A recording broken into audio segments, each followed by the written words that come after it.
When you are coaching runners through a fartlek, how slow should the recovery or off period be? That's a great question. Now, to be clear, I don't like using the term off, and I think it kind of relates to what you're saying, is when we're talking about slow. I mean, I wouldn't use the word slow, because slow and off, those were, if you say off, athletes are going to hear slow.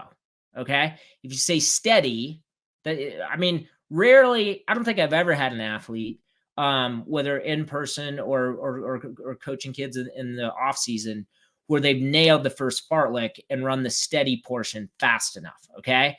Again, go back to my story at the University of Colorado. I thought, no doubt John Cooper was doing the steady appropriately, and to me, we were just running super hard, right? So steady can be really fast.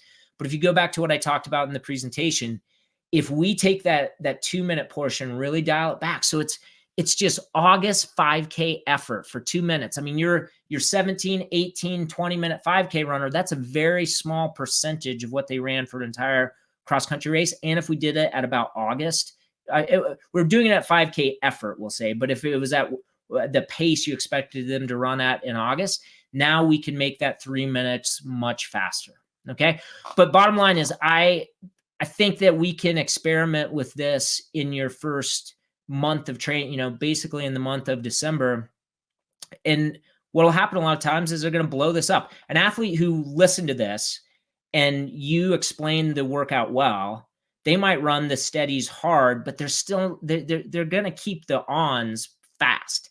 And we'll just keep the numbers simple. If we're doing 6 sets, so 30 minutes, right? 6 5-minute sets, they might get to the fifth set and just be tired and then decelerate a little bit. And that fifth or that sixth set is slower. And I think that's fine.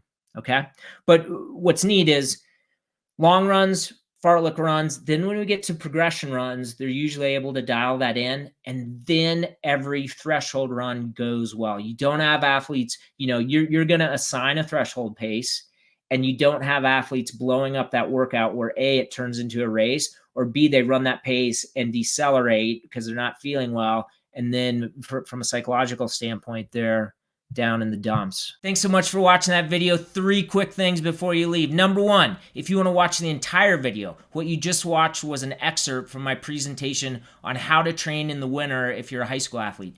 Click over here, winter training considerations for high school athletes. Number 2, that was a live webinar. That was a YouTube live event. If you want to be part of that, click over here on the circle and you'll get notifications. But the most important thing is you need to click below here and go to CoachJJohnson.com. You'll get 2 things. The first is a warm-up you need to be doing. You'll get a video. You can watch this video on an app on your phone, take it to the track, take it to the trailhead. Bottom line is you need to be moving in all 3 planes of motion. Running is primarily a sagittal plane activity, a little bit of transverse plane when our shoulders rotate around, but we want to be doing things in the frontal plane as well.